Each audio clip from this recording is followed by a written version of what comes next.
brought you by Silver Pumps and Motors. Top quality और consistent performance के लिए सिर्फ सिल्वर पंप्स नाम याद रखना. మొన్న మల్రెడ్డి రంగారెడ్డి, నిన్న కోమటిరెడ్డి రాజగోపాల్ రెడ్డి, ఇవాళ ప్రేమ్ సాగర్ రావు తెలంగాణ కాంగ్రెస్ లో మంత్రి పదవుల కోసం గట్టిగానే గళమెత్తుతున్నారు. విస్తరణ ఎప్పుడు జరిగినా తమకు కేబినెట్ లో చోటు ఉండాలని తమ డిమాండ్ వినిపిస్తున్నారు. మంచిర్యాల ఎమ్మెల్యే ప్రేమ్ సాగర్ రావు సంచలన వ్యాఖ్యలు చేశారు. బ్రేకింగ్ న్యూస్ చూస్తున్నాం. వేదికపై మంత్రులు భట్టి విక్రమార్క, శ్రీధర్ బాబు ముందే తనకు మంత్రి పదవి ఎందుకు ఇవ్వరు అని నిలదీశారు. అధిష్టానం నాకు అన్యాయం చేస్తే సహించను అంటూ కూడా హెచ్చరిస్తున్నారు ప్రేమ్ సాగర్ రావు.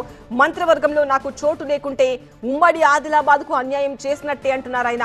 ఆదివాసీలకు, పార్టీ కార్యకర్తలకు ఊపిరిగా నిలిచిన నాకే అన్యాయం చేస్తారని ప్రశ్నిస్తున్నారు ప్రేమ్ సాగర్ రావు. వేరే పార్టీలు తిరిగి వచ్చిన వారికి పదవులు కావాలా? 10 ఏళ్లు పార్టీని కాపాడుకుంటే మాకిచ్చే గౌరవం ఇదేనా అని ప్రశ్నించారు. ఇవాళ నా గొంతునపై ప్రయత్నం చేస్తుంది. ఇవాళ మొన్న వచ్చిన వాళ్ళు ఒకటే గుర్తుపెట్టుకోండి, పార్టీని కష్టకాలంలో ఎవరు కాపాడుకున్నాడు, పార్టీ పెట్టుకుని ఎవరు చేసిండ్రు, ఇన్నోవెల్ మీటింగ్ ఎవరు పెట్టిండ్రు, కరిగారు మీటింగ్ ఎవరు పెట్టిండ్రు, వీళ్ళంతా కరిగారు మీటింగ్ ఎక్కడ పోయిండ్రు. ఇవాళ ఇన్నోవెల్ మీటింగ్ మంచిగా రోజులు లేరా? ఈ జిల్లాలో ఉన్న ఆదివాసులు రాలేదా? అన్ని మాత్రాలు బదలొచ్చిండ్రు.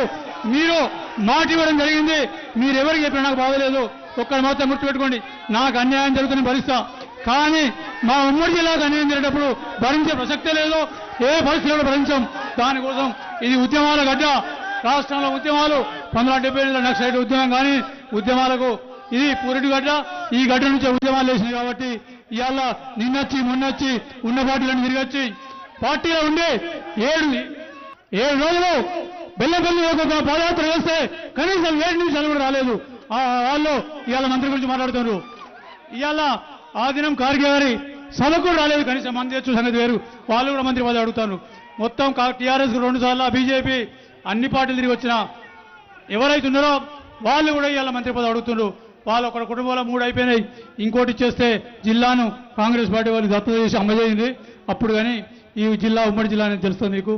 ఇవాళ నా ఆదివాసీలు, నా దళితులు, నా మైనార్టీ సోదరులు గొంతులేని వాళ్ళ గొంతు నేను ఉన్నా కాబట్టి ఖచ్చితంగా వాళ్ళందరి గొంతుకనే ఉన్నా. నా గొంతు కొడిస్తే వాళ్ళందరి గొంతులు పోతాయి కాబట్టి ఖచ్చితంగా వాళ్ళ కోసమన్నా దేనికైనా సిద్ధంగా ఉన్నా.